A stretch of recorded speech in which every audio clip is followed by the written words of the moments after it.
All right, I think we're good. We look good, yeah. Throw your headphones on.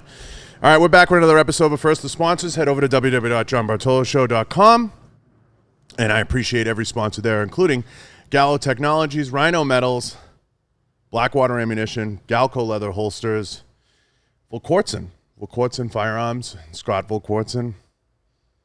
I'm missing somebody. Right on Optics. And they're all listed down below, so go and support the sponsors. We took an extra minute getting on, so I apologize to anyone that chimes in. We had some quick Chick-fil-A.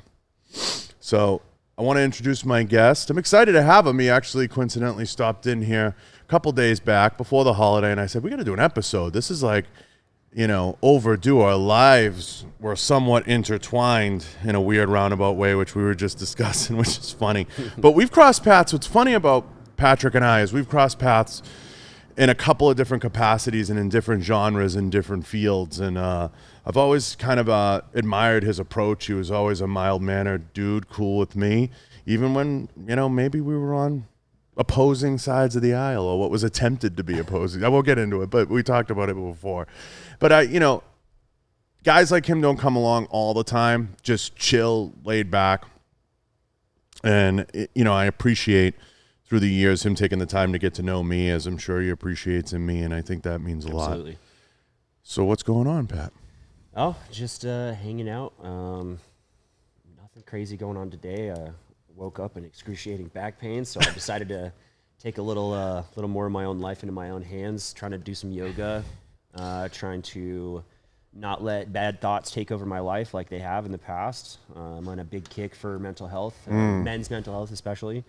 So just little bits here and there of just focusing on better days. You know what I mean? I know totally what you mean. I'm laughing at the back pain because do you feel like you're getting old yet? Dude, I'm about to be 32. Like crippled? And I had back surgery at age 25, which is what retired me from the military. I can no longer serve.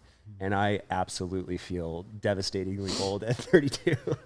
It's funny because we're very active people. And when the wheels start falling off, so it doesn't matter what you do. It doesn't matter if you're you or you're Crispy or whoever you are. Yeah. When the wheels come off at whatever age it's at, and I laugh because it's that harsh dose of reality that you just can't do shit you did when you were 17, 18, 19, 20, 21, 22 years old. Now, I know someone older than us is going to say, but you guys are young. You don't understand. Yep. I'm pushing 40. Yeah. I can barely get out of bed to take a piss at this point in the festivities. And I don't care what anybody tells me. I'm not a spring chicken. I've been to the hospital for a couple overnighters. Dude, and I got, injuries all over me. The one thing I've learned, and we've both been in the fitness industry, I've learned this. When you get older, carrying the weight sucks. You don't want to carry that extra weight. I'm still 230 and I feel heavy as fuck. Yeah, I weighed in at like 241 this morning, but about 2 weeks ago, I finally decided to. It's time. I made some changes in my life. I met some really awesome people who've helped me change, and I'm down like 9 pounds, and I feel so much better. I still have my bad days, of course, but the weight, like you said, is awful. And at 241 this morning, I still feel better than I was 2 weeks ago. Was the back pain from overseas? So my first trip overseas, I was preparing back in 2010 when I was in the conventional army. We were getting ready to deploy. I'd volunteered for this deployment, jumped off a loading dock with my body armor on and bulged 2 discs and pinched my sciatic nerve. But obviously didn't know it at the time. And I was like, yo. You just battled through it. Yeah, I was a good little private, did what I was supposed to do. And I just kept going. And then, 5 years later, time in special operations, jumping out of airplanes, countless ruck marches and, fighting. It was the end. Yeah, I can honestly say I've never had a back injury per se, and thank God. But listen, my list of injuries is a mile long. We can sit here and play that game all night. But, I had the pec tear. The pec tear was definitely an eye-opener. That came when I was young, early on, and I was competing in powerlifting. Then I kind of put that down. Mm-hmm. I'd won enough that I felt like, okay, it was time to put this down. I had done enough in it. But when you get those types of injuries that you play through them, that's the worst fucking thing in the world. It's the kiss of death because it comes back and rears its ugly head. And I feel like when you're young, no matter what you do, you're on some super serum. It's not the juice. It's not anything. I don't give a fuck what anybody says listening. It's that mindset. You just have that young mindset of like, I'm going to keep going. Yep. and it's the worst. Keep going until you realize it's broken. You never rehab it properly. No, and then never. you're paying for it later. Yeah, it sucks. My worst ankle roll in the military. We were on this dead sprint. My ankle bone just crushed the ground. All my buddies heard it. I obviously felt it and heard it. And I take a stutter step, and everyone, like one of my buddies, he lives here in Vegas. He goes, "Keep running, and you'll forget that you did it." And I took like 3 more steps, and my ankle swelled up to the size of a grapefruit, and I was done. That's the worst advice ever. It was terrible advice. It's terrible advice. But that's the mantra. And then especially like with the background I got into, you know, being special operations, it's you don't quit no matter how fucked up you are, no matter how broken you are, you just keep going. And it does. It comes back full circle and bites you. It makes hard. you a badass for a couple of years, and then you hit the wall. Then you're broken. And it's like, you know, you look at like Ronnie, right? Who's a hero to both of us, of course. I mean, I love Ronnie, and I love his attitude even now. He's like, I wouldn't change a thing, and I totally respect that. I'm the same way. You know, and people forget with some people there is family history. Like Ronnie had some family history with his legs and his hips, and his mother was that way. So it's not all like, you know, he was squatting 800 pounds. Talking about Ronnie Coleman. Yeah. To anyone that's listening, but you know, it's not just about him squatting 800 pounds. But when you get these injuries, these little injuries, or these things pop up, and I have to laugh because truthfully, I'd cry. It's because they're awful. Oh my goodness. And they add up, and they add up to like one thing. Like I try to explain to some of these young bucks, even when I'm at, you know, jiu-jitsu class or anywhere else, like I ain't lifting like that anymore. I'm not training. Like, are you out of your mind? No. So sometimes you have to check yourself, but it's not easy all the time. Especially if you try to stay in military life or you try to stay in any type of high-speed type of life. And by high-speed, there's a lot of high-speed things that civilians do too now. Absolutely. Especially the day in and day out grind of whether you compete in CrossFit or you compete in anything that's going to take your body through the paces every single day. And there's people that do that well into their 40s, and God bless them that they're able to do it because the age and longevity, Patrick, is what blows my mind. Like when you see a Tom Brady, I'm like, how is he still doing this at 44 years old? He can take a pounding.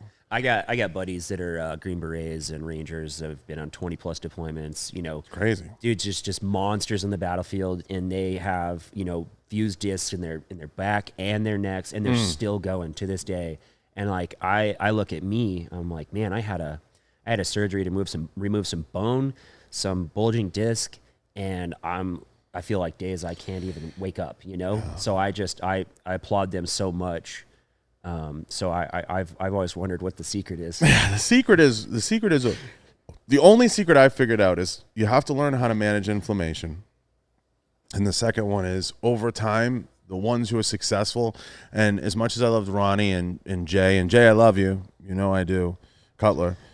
Jay's about the only other bodybuilder aside from my 2 favorite bodybuilders have unfortunately passed, but Jay's one of the only ones I look up to as well. Well, I'm a huge Dorian fan, and he knows that. But yeah, actually, I guess I'd have to say Dorian was one of those ones that inspired me because after his career, he was like, I don't need the weight. I'm going to lose the weight. And now he's more into like health. Yoga and health. Yeah. And they're all like that. I mean, to an extent, Dennis Wolf's like that. I had Dennis in here. Okay. But I think those are the only 2 things I've figured out is if you learn to manage inflammation and you learn to manage your weight. And it has to be a manageable weight. Nobody's saying you have to go from 240 to 90 pounds, but you have to kind of take it down a click to what is manageable for you to stay good on your cardio year over year. And that might mean incrementally losing only 5 pounds a year or 10 pounds a year. But I mean, what do you want to be? People don't think that losing 5 pounds is a big deal. But what people don't realize is that's 5 pounds on your joints. Of course. Like if you walk around like me, like last year, a year and a half ago, I'd walk around about 232 and I felt great. I was lean. I had abs. I could move around. Yes. And then now, like I said, I'm just now getting back into fitness because I fell off real hard after a divorce and just, you know, a toxic relationship life. Yeah, absolutely. And now I'm just like, I'm seeing the benefits of losing 5 pounds. Like I said, I'm down like 8 pounds and I actually feel okay. So for me, my goal is no specific weight. It's just to probably have visible abs, but I'm not shredded. I don't want to be, you know, just healthy. Yeah, I want to be healthy. A lot of people also take that out of proportion. They think that, you know, you have to diet really, really hard all the time. If you're in the enhanced life, you have to do a ton of drugs, and then you have to do all this craziness, and you don't. You just have to live an active lifestyle. I wake up every morning now, and it's always been a part of my lifestyle is to do cardio, even because I'm a bigger dude. I like doing fasted cardio in the morning. It gets me going, gives you some energy throughout the day. I won't get into all the science behind it, but it helps. And that's something so small along with dieting and just, hey, if you want to go to the gym and just move, you will keep that active lifestyle, which then translates into a healthier you. Yeah, I mean, I can't agree more. I'm so regimented. I mean, you can hold a clock to everything I do. I like to train in the morning. So today I had, I train in the morning, but I go super light. I mean, I'm down to like small amount of sets. I'm just moving the muscles around. I'm just getting up. Yeah. I mean, not more than an hour. I mean, and part of the problem is, honestly, Pat, it's for me, I like to train. I know sometimes on this show, people who listen, they hear me complain, and complaining is what I'm good at. But, Same here, dude. But I do enjoy training. I enjoy the activity of training. So I would not do the things that I do, but you also have to take into account when people talk to me, they want to go to the gym and they want to lift weights and they want to be like an animal. Well, I do that. And then 3 or 4 days a week, I'm doing jiu-jitsu too. Yeah. So that takes a toll on the joints, the body, everything else. Jiu-jitsu is so hard on you. It's so hard on your body. So it's like yoga with choking. There's a lot of, it is. I mean, I love that when I was here the other time on that podcast, I laughed so hard. I was sitting on the couch trying to keep my mouth shut. But it's the truth. It is. It really is what it is, because you're holding so many frames, you're holding different techniques, you're holding different positions, and yoga does go hand in hand with it, because many of the techniques used in the positions that you'll be in can be reflective into yoga poses. So I try to explain that to people all the time. Now, is there an exact science to anything we're talking about? No, but when you have these good clean regimens and you try to stick to, light white meats, clear liquids, you're not putting a lot of salt on your food, you're not putting a lot of sugar in your stuff, you're gonna probably lead a pretty healthy life. And if you're, you listen to guys like Stan Efferding that preach the 10-minute walks in the morning and putting those in, like, I'm at my best when I do a 10-minute walk, which can be walking the dog in the morning, a 10-minute walk at night.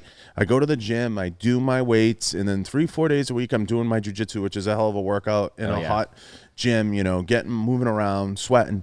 I'm at my best. I feel great. As I've gotten older, I was always a big guy. I was 250 to me. Remember, I was always pretty big. I wanted to carry less weight, and that's been a conscious effort of mine over time. And I feel better. My regimens, my things that I'm going through and things that I'm doing, there's a time to be all about the iron, then there's a time to step back. And I'm lucky to say, like, I've done it all and trained with all my heroes. Yeah, absolutely.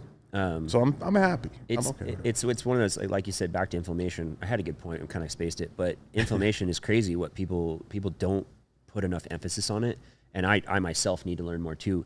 But I know that most of my back pain is because of inflammation, and the things that I remember my point is inflammation is directly caused a lot of times by refined carbohydrates. So sugars. Yeah. People don't realize that, like, so this water I'm drinking, there's no calories in it, right? But people would pick this up and not know if there was 1,000 calories in it. They'd just suck it down and then suck down another, then go get an energy drink, and then eat donuts and then sugary shit throughout the day. And what they don't realize is your body's not meant to handle carbohydrates in that manner, refined carbohydrates, sugar.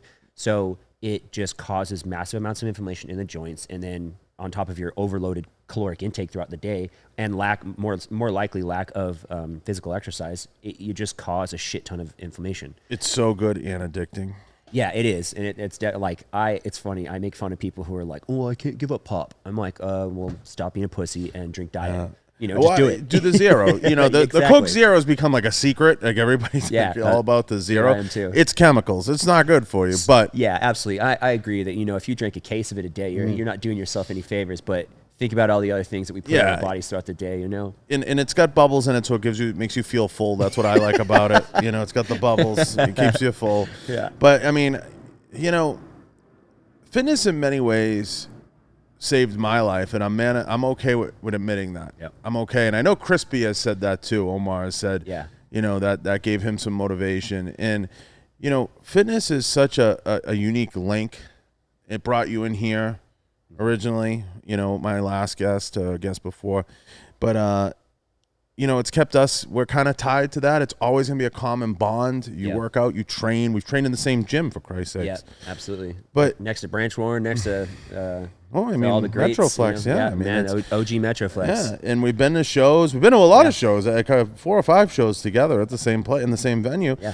So there's always that common bond, and fitness is a fun, awesome thing because it's never stuck to one thing. Yeah. You can lift weights, you can run, you can try anything. Absolutely.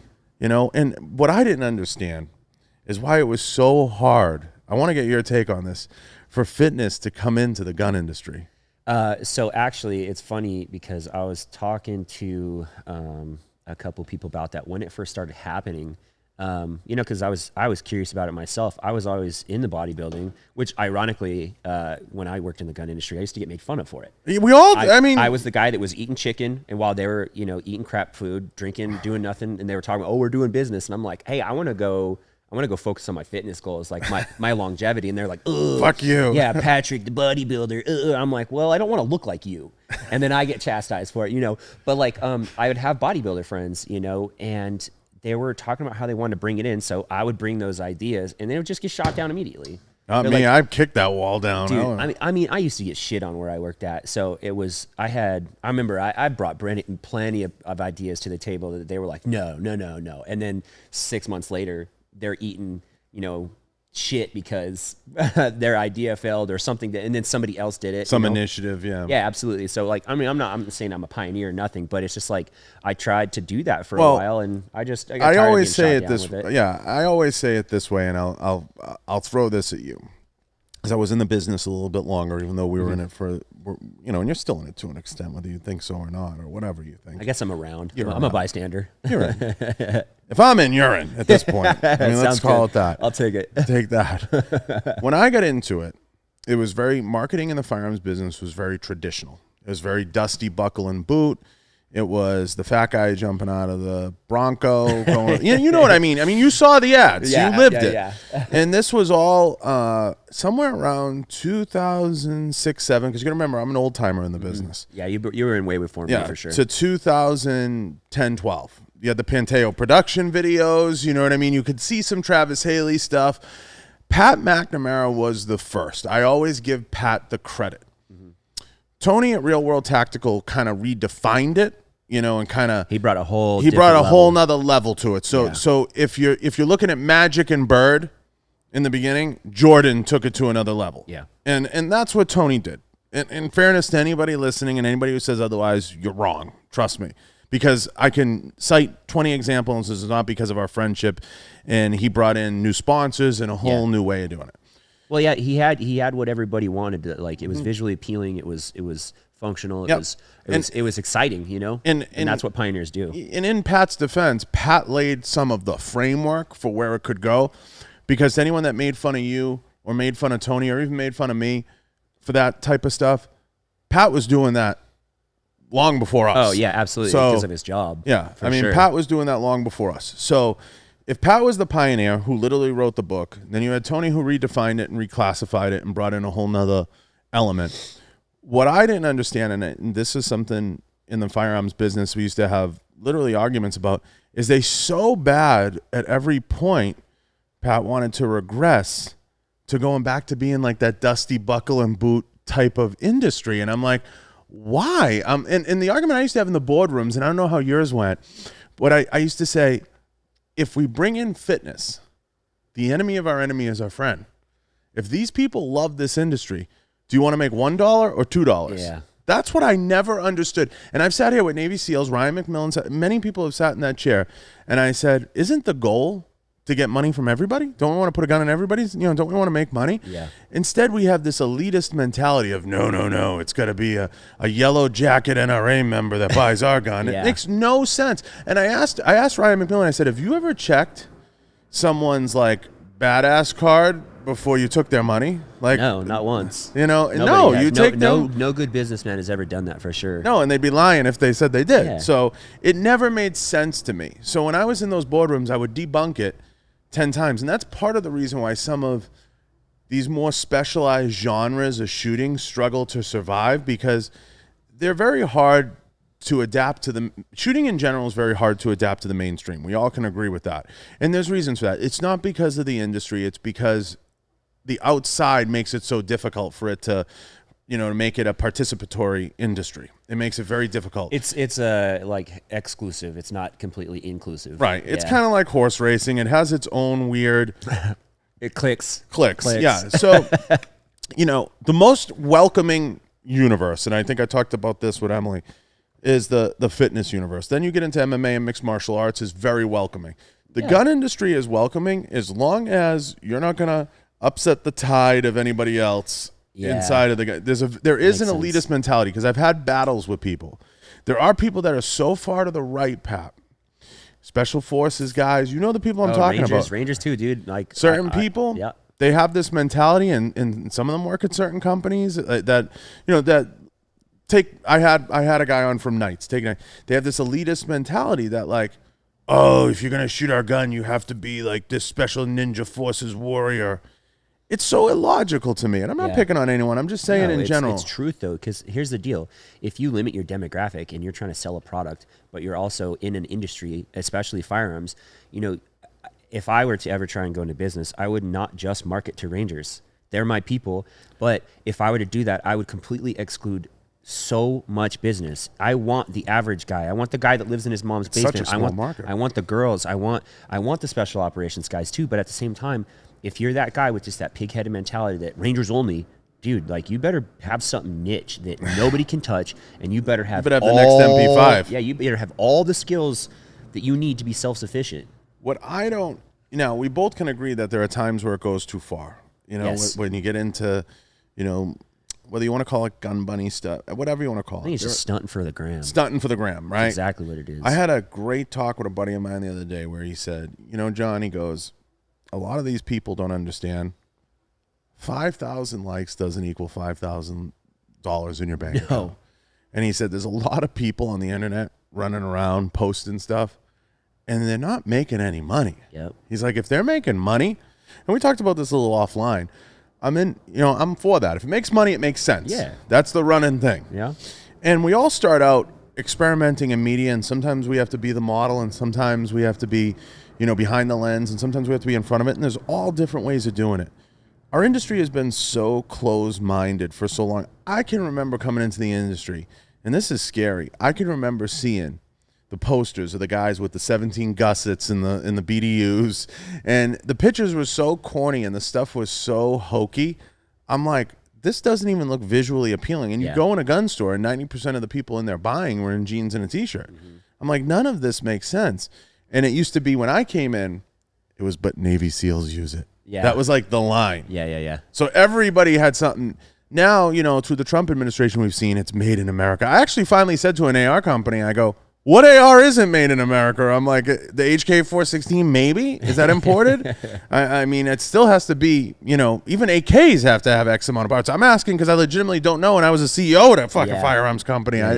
I mean, it's so it gets to be comical. I know pistols can be imported to an extent, but I'm lost. I wouldn't really care to even have something that was necessarily imported. I mean, I'm no purist. I'm no enthusiast. I'm no shooter. I'm no nothing. I'm just I'm a gun advocate, and I've got a little bit of experience with very minimal in my military background. But I don't personally I don't give a shit if it's made in America or not on certain things. But I do agree that the far right gets a hold of something like that, and they just fucking ruin it for everybody. Oh, they're like, oh, if it ain't America, I ain't touching it. Well, like, hey, bro, you spending $300 in an industry that's $1 billion+ industry doesn't mean anything to anybody. Well, there's always a tipping point. There's people that try to come out with, $500 made in America, made in the USA backpacks, right? Yeah. And I'm not singling anyone out. There's a lot of companies that try to do that. Yeah, there's quite a few companies. Yeah. And there's people. And I get that. But there's going to be a tipping point. A lot of people aren't willing to spend that kind of money. Now, you can give me the moral high ground speech till you're blue in the face. I get it. But by and large, the average person's not going to be able to compare that. No. So that's just fact. That's just economic reality. Absolutely. It's like saying, I'll pay, $700 for the hamburger as long as the hamburger's grown in this county. How far do you go with it? You got a percentage of people that can do that. It's this big. Mm-hmm. That doesn't. So, limiting your audience is one thing I never understood. And I always, when I have, guys cut from the special operations cloth, any type of what I would consider high speed, side of the military, I'd always ask the question. It's like, and you've been in the business, so you kind of lived some of the dream in terms of that transition. And guys love to do that. And I know a lot of guys like that.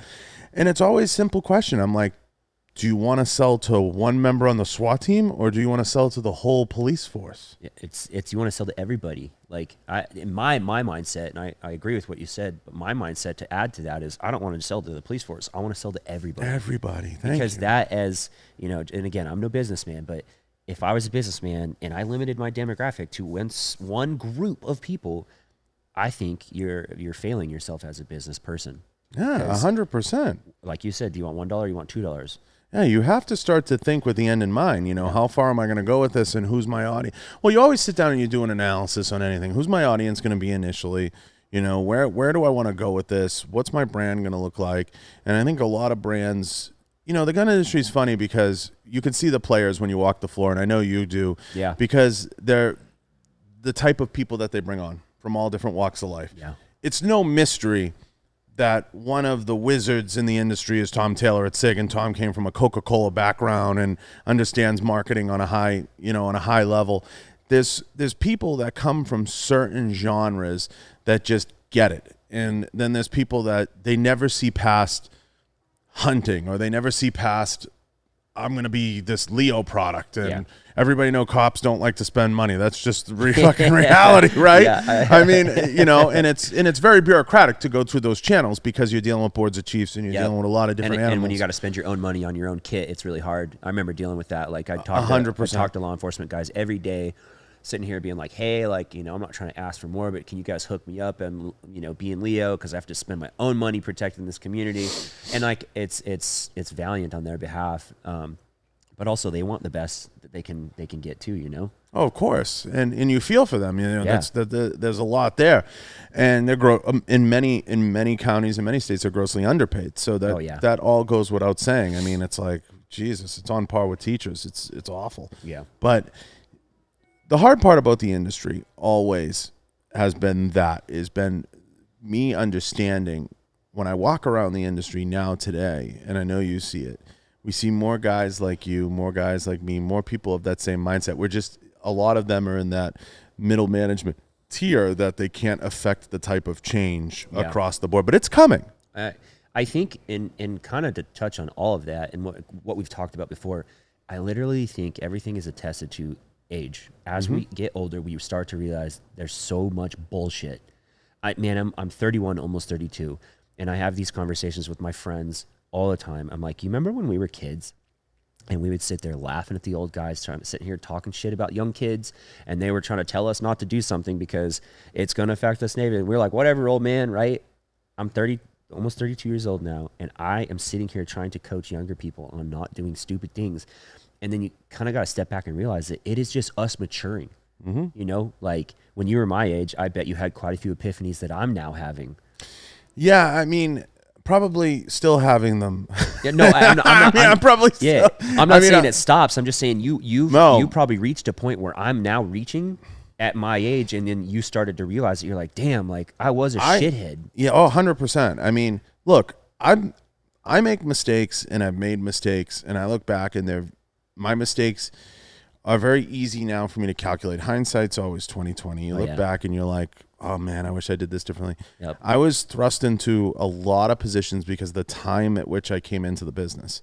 And I came into the business at a funky time, and we were talking about this, and this is something, when social media came in, and it's a little bit of like the social dilemma, right? Yeah, it's a wild movie. It blows your mind. And when social media came into the gun industry, it started out with everybody wanted to, like, I call it like Karen everybody, or Karen culture, or slut shame everybody. It was like, his finger's on the trigger, the gun isn't held right. Everything was, how can I put this person down? Yeah. There was so much of that. It was so rampant. It's not as bad now. It's gotten better. But it was so bad, and I know you remember because you came into the business when it was starting to die, but I'm sure you remember it in its prime. Like, it was... It was ferocious, and I'm like, what the fuck? Because I was used to industries where everybody was so welcome, like, come on down, buy another gun. But, like, you get these guys that are like, you're not legit enough. So I came up with the line. I'm like, you'll never be Navy SEAL enough. You'll never be SWAT enough. You'll never be Special Forces enough. You'll never, whatever pieces of paper you have, and between us, there's probably a book. It won't be enough. It's not enough. There's always somebody that's got something better than you. And it's just the way it is. You know? Everybody wants to have the bigger piece of paper, which equates to the bigger dick, which equates to the, I'm going to put it on the table and I'm going to show you. And there's, what I tried to explain to people is that's a very petty one, but there's no end game to that. Nobody wins in that scenario. It's toxic as fuck. Very toxic. And if you get wrapped up in it and you start to give a shit, you start to fall down that wormhole of like, you're like sinking in, not even quicksand, like oatmeal. You're like drowning in hot oatmeal. That sounds terrible. Because you get hotter. Sounds worse than because you're burning at the same time, and you're trying to breathe, and you want to say something. You want to get into the, like, I battle with people now, but it's for interaction. Yeah. Like I'm laughing at it while I do it. Like while you're making money too, you know? You know what I mean? And I'm just like laughing. I'll say like, yeah, gold jacket, green jacket, who gives a shit? Like I'm like over there, like I'm goading them into, interacting, and that's wrong in itself, but it's something. I mean, it's marketing. It's a way I have fun with them. Yeah. I mean, that's the thing though, is you're also a businessman, so you have to do things that market yourself. And produce. They do catch on though. They realize like I'm just fucking around. But at that point, they're already sucked in. Yeah, they're already sucked in. Yeah. So it's funny, and they never unfollow. They always just stick around. Like, we'll get you and your little dog too. Yeah. Like that's what I love about it. But the reality is, this industry is funny because we've seen all the different incarnations. We've seen it flip, and then the shoot fast guys came in, which was around the time you came into the business. It was everybody was trying to shoot faster. It was everybody was trying to be a look cool, shoot fast, wear kit, like nods during the day. Like all those guys just wanted to stunt for the internet, I was so lost when that was happening. It's actually crazy, and I'm not afraid to admit it. I wanted to be that guy. The people I was hanging out with, the crowd I was running with, when I had gotten out of the military and started working in the firearms industry, that's all I wanted to do. I literally wanted to get paid to be on social media, and just now I look back at it, I'm like, God, I was an idiot. Now don't get me wrong. I'm thankful that I had that part of my life, and that's also a bit of like what I was saying earlier in the beginning. Is I'm more like intentional with things now, and I look back and I'm like, if I were to hate all the previous things I was or what the mistakes I couldn't make myself better now. Right. So now I look back and I'm like, thank goodness I was an idiot back then, made those mistakes, just interacted with those people who were no good for me and ended up either screwing me over or hell, they're probably going to say I screwed them over, but hey, let them have that perception of me, because that's what they're going to tell people. I can't change that. Well, but now I'm a way better person for it. And now I realized I was like, that wasn't for me. I couldn't just do the bougie, shoot fast, wear nothing but Gucci kit. Like I hated that whole idea where people were like, nothing but silk touches me. Those guys drove me nuts, and it's sad to see, because in essence, you're legitimately just shitting on a younger population that comes up looking at you thinking that like that is what makes you. That's not what's in your heart, what's in your head, who you are as a human being is what makes you, not just because of what you can put on the internet. You know what I mean? Yeah, I think. Number one, there's a lot to tackle there. The old beefs die hard in this business. That's just a fact. Everybody, gets a hair across their ass, and it's unlike any industry where no one can just go in their corner and be like, hey, good on him, whatever, move forward, turn the page. People like carry it around like a fucking, like a pelt. It's just like, I did that up until recently, man. Yeah. I had people in this industry and in the military that I had a fight on sight rule. I literally within the last couple months, I realized, and with some interactions with some people who we didn't have the best interactions, but they came back in my life and they said some things, and I was like, you know what? Why am I holding on this hate? Like, I need to change this for me. So like, tense. So like now I realize like those people that I have no good doings with, hey man, let them be. If I walk across them, I'm not going to say what's up to them, but at the same time, I don't wish them any. Yeah, I mean, no one, there are people, I agree with you. There are people, like, I'm not going to shake their hand and hug them. No. There's certain people that ship has sailed. Yeah. They're not even worth my hate, No energy is worth it. It's like, there's one person, I'm not going to name a name, but there's one person, people who know me know who I'm referencing.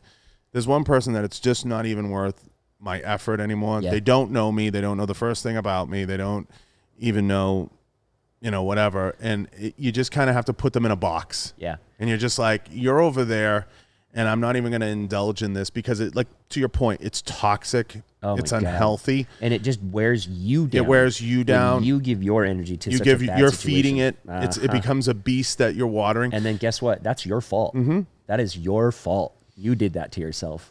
100%. I agree with you. It's a maturity thing to say it, but I agree with you 100%. You have to at some point have the wherewithal to say, I put myself in this mental state. Or like to your point, you put these people around you. Yeah. This is toxic and unhealthy. I need to remove myself from it. And y'all can stay there, eat shit, do whatever it is, whatever, stew on it. Yeah. I'm over here. Leave me alone. Like, turn your page. Move on. I think there's something to be said too, and I'm just now learning a lot of this, man. I'm not perfect, and I'm not sitting on a pedestal, but man, I am making some big changes in my life because I'm realizing like what we just talked about is I was holding on to so much of that bad stuff. I was holding on to grudges, but now I'm like, dude, I just want to be a better person for me, and then guess what? That's going to attract great people. And you know, it's corny and it's an old thing to say, but I'm going to say it. If you want to be a millionaire, you surround yourself with millionaires. Yeah. You want to be positive, you surround yourself with positive Absolutely. people. The biggest question I get asked all the time is how I have the relationships I have and how I've met the people I've met and how I've even, like this show, you know, done 300x episodes, had all these guests on. And I'm like, if you spent an hour with me, and now you have more time. I mean, we've in passing talked, but now you've spent some time with me. When you spend time with someone and you get to know them, and I'm not saying I'm perfect. I am abrasive as fuck. I totally get it. Yeah. I'm to the point. We all are. But the reality is, if you treat people like a human being and you're open to receive the good and the bad and realize you're not perfect, whoa, does it change the game for you. Yeah. And your circle becomes really important, who your friends are. You know, Ed Dom Rosso asked me once, he's like, you know, who are your 5 best friends or whatever? And it was a powerful question because it makes you reflect on who you keep close to you and who is in your circle. And I think that that's really important. And sometimes you do put people in inadvertently that you don't realize that are toxic. You don't know it. And I've done that. And a few years back, I did that with one particular person that I was referencing. And I tried to bring them in, tried to make them a part of, you know, and it didn't work out. And the reality is, you know, you can open up your home to people. You can open up your wallet. Yep. You can open up your fridge. Done all 3 of those. And at the end of the day, sometimes some people, they're just still not going to get it. And I always use the analogy of like, if you want to be a part of a team, a crew, you want to be supportive, you want to work with one another, it's okay to sometimes do your own thing. The real friends, when you pick up the phone, you say, hey, John, I need help with this. Can you make a call for me? Done. I need that. That's how I operate. I don't have to talk to any one of my close friends every day. Yeah. They know I'm there. If they need me or they need something, I'm right there with a word of encouragement, something positive. I don't care if they call me and say they want to fly a rocket ship to the moon. It's a matter of how you handle it as a friend. It's like anything else, how you handle negativity or a negative situation. I've always been of the ilk that it's like, okay, if that person doesn't like me, then you know what? I can try and clear the air on it. If they're not going to be willing to clear the air on it, then you have to just walk away. You have to sometimes be like, you know, I have 2 rules in friendship. One is I'll never lose a friendship over money. Because 1, I won't get money involved to an extent. Yep. And 2, if it's a small amount of money or there's a different, let's not fight about it. It's a gift. Again. It's not something I expect. You don't expect, like, I'm to that point I'm at that point in life where I'll never get in a fight over money. Yeah. I just won't allow it. If I enter into a business deal and I fuck up, that's on me. Yeah. And I've had that all happen 10 ways. The other thing is I'll never lose a friendship over someone's petty, you know, bullshit, or they make a comment or whatever. I just can reserve the right to walk away. Yeah. And that's the hardest thing to learn, right? It's like you have to reserve the right to just say, I'm going to walk away from this. This is your life. This is your life. If you want to call me, hey, I'm here. Yeah. So you always have the right to walk away. So if it's something petty and trivial or whatever it is, I'm going to remove myself from the situation. Now, I have had people that I've had to not only remove myself, but you also have to take the steps to say, I'm never going to engage again. Yeah. That's the bridge burning. That's the I'm done. Yep. I'm out. And part of that is because some people just thrive on toxicity. They view that as the only way. And I always say this to people. If you're around toxic people, even on the internet, you follow toxic pages. Oh, God, that's so huge. Mm-hmm. And they're out there, and they're out there in our industry. Yes. If you follow people that thrive on that stuff, they're buffoons, be careful because you're consuming that every day. Yes, you are. It's like the law of attraction, you know. And it's so mind-blowing when you learn that one day that you stop yourself from posting something negative. Every day, you type and type and type, and then you're just like, what am I doing? delete. every day. You remember that exact moment when Yes. you learn, Yeah. like, this just isn't even worth. That was me this morning. Like, I'm in such a big positive kick, but sure, I still have my weak moments, but I was like, I saw something that just disgusted me. And I was like, you know what? This page is funny, but why am I going to give bad energy to something? Because it's Right. also, it's like me maturing, 100%. you know? And to touch on what you said about like walking away, people get so upset that if, you know, for me particularly, I will just cut people out of my life. I'm like, yo, you're done. You're doing nothing for me anymore, whatever it may be. And people are upset with that. And I'm like, why? Why are you upset with me? Because like, I shut up my family. People are like, oh, you shouldn't shut up family. I'm like, what were they doing for me? Nothing, dragging me down. So I shut up my family and I'm happier. Right. So that's my choice. That's my decision to choose my own happiness, which every person should, you know? And like you said, if you feed yourself toxicity, you're going to be toxic. There's seasons for everything, Pat. There's seasons for everything. And there are seasons where sometimes you have to step away from family. I've done it. Yeah. There are seasons for stuff. And, you know, it's probably as religious as I get in terms of talking about religion, is I'll talk a lot about seasons. There's a time for certain things. And there is a time to be selfish. Mm-hmm. There's a time to do you, as people put it. There's a time to focus on the things that you need to focus on. And you have to be okay with that. And sometimes, just to your point, you have to be willing to say, this is about me. I can't have this. Yeah. Everybody likes a little chatter, right? We can sit, we can bullshit, and everybody likes a little chatter, mindless chatter. But when you legitimately take an interest in, you know, whether it's hurting someone, leaving that comment, being negative, you have to sometimes have the ability to say, what does my life become? You know, you have to take, this is a Jordan Peterson rule, not a John Bartolo rule. You have to accept that sometimes other people might know more than you. You might know more than other people. You might be further along in your season in life to say, I don't need this. I'm over here. A lot of the people that are very toxic people, you find more often than not, they have certain amounts of security, whether it's mommy and daddy own the business, whether it's financial security. Yeah. When you're on your own, I've been on my own since I was 18 years old, fact. Yep. You approach things a little bit differently. You can't, you know. When you suffer, you approach things differently, I believe. And from what it sounds like. When you earn it. Yeah. So like when you're on your own, I left my house over some crazy stuff at like 17. And then I, you know, joined the military, and that took me away from everything that was comfortable. And it forced me to grow up. So those things that force you to grow up, you work hard for something, and it means more 100%. to you. You got to pay your own bills. You got to go negative in your bank account. You got to learn these life lessons on your own. 100%. You can't have mommy and daddy there all the time. Like, sure, it's nice to have people that'll have your back, but you should always have that. Like, you need to get out and suffer, I think. If you always have a bailout waiting for you, you're never going to understand what it's like to go through things. You know what I mean? Yeah, I agree. And you have to go through some things. And you came into the business and you just, you know, you left the business, you got out, and, you know, you've seen it from all sides. You've seen it from the outside looking in, you've seen it from the inside looking out. And it's interesting because I've had the luxury of doing that a couple of times, coming in and being at high level positions, low level positions, got out, got in, and learned a whole bunch of different sides of the business. And I've become kind of like the old goat now around the business. And Yeah. I'm progressive, so that always kind of surprises people in terms of my views on media, my views on how, you know, the business should go forward. And one of the flaws I see, you know, now that still needs to be rectified in our business is the whole idea of false prophets and people that have come into the business that are trying to, whether it's just make money, they're not in it for the right reasons, they come into it, and whether it's they start foundations or they're there to just sell books and mugs, their intentions aren't always the best. And I'm not saying you need to come in the business and be the March of Dimes and, you know, do everything good, but we're better than that. This industry, the good side of this industry is we're so much better than that. We're better than being, you know, a mug and t-shirt type of business. We're so much better than that. We limit ourselves because of our inability to move forward and to be progressive and think out of the box. Look at the restaurant industry through COVID and how out of the box they've had to get and how they've had to make money.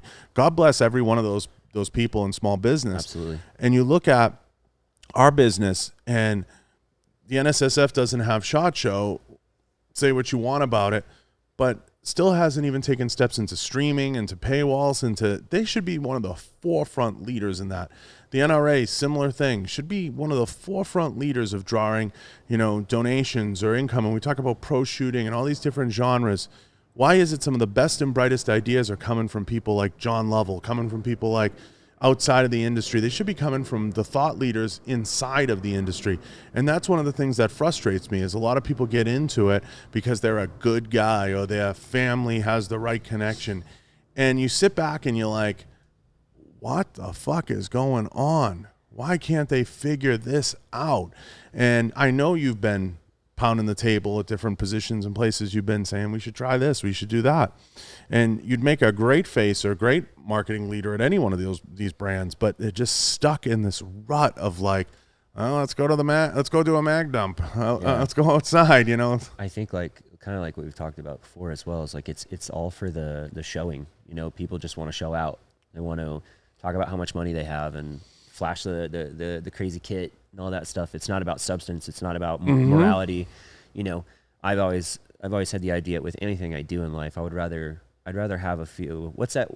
There's a funny meme out there that's of George Washington on the Delaware. It's like, I'd rather go up shit creek with 5 studs than 500 or 100 shitheads or whatever. I've seen that. You know, just that's the same concept. I would still rather have only 5 good people in my life and, you know, make a decent living rather than sell out to type. And that was the thing too. Like when my social media grew, I refused. I had so many people that were like, oh, start making money off it. And I was like, no, why would I do that? I want people to know that I have a good heart because I'm still a good person through and through, you know? The death of the Instagram model in the firearms business is going to be platforms like this, audio and video, because you know as well as I do, because you've met them.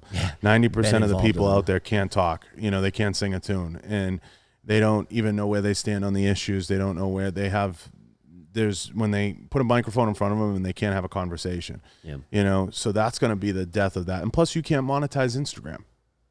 I ask anybody, I'm like, how do you monetize it? Oh, I'll go around and I'll get $50 a post. I'm like, yeah, good luck. Yeah, I get $100 a post. It's only good gonna luck. last so long. Yeah, I'm like, you want to go and sell that every day? Good luck to you. More power to you, because you're betting on the wrong bet. You're betting on the algorithm, and you're betting on how much somebody's willing to swipe down. Yeah, I remember. So, I had social media for a long time, so I was able to build it up to, you know, I was like, when I was in the firearms industry, I had around 10K, and that was because I had it for so long, and I had been in a few niche, categories. Got lucky, but that was when Instagram would grow because you could just grow. You could grow. Then when I left and I settled down in my life, was getting married, I realized that I lost for like the next 3 years. Like I lost. I did nothing but lose. Like I gained here and there, you know, but then all of a sudden I realized it's like you won't grow unless you go viral. You know the right people who post you, and you can't like grow organically. And like obviously you know, there's people out there who are gonna pay for followers, but you can clearly see who that is. And I refuse. My social media for me is just for fun. Also, you know, I enjoy helping people. But I think the thing about it is like you have to have this realization that unless you're going to, you know, be in these crazy views, like, you know, in front of millions of people, you're never going to grow like that. And now between shadow banning and it's especially not if you're worth conservative. It. And even if you went out and you bought 1 million, in 2 days they'd be gone because the way the algorithm picks that up. Yeah, and then people too, like it's easy to see what pages are genuine or not, because you go and you see, oh, it got 100,000 followers, and then they have 30 likes on their pictures. And it's like people see that and they're like, oh, this person's not genuine, so they're not even going to interact with them. Like at all. Like if I see pages like that, I don't follow them. Yeah, I'm shadow banned to death, because if I post a picture from the White House or I post a picture with a gun, I got a gun wall back here. I mean, exactly. I stand no chance whatsoever, and you just accept that. I had Cheyenne Dalton in here, who's one of the most genuine human beings in the firearms business. She's like, John, I lose followers. Yeah, you know, I'm losing followers. I've lost 4,000 followers in the last 3 months, I think. 100%. And you know, there's ways to break the algorithm. You can kind of backdoor it and beat it, like the reels that came in.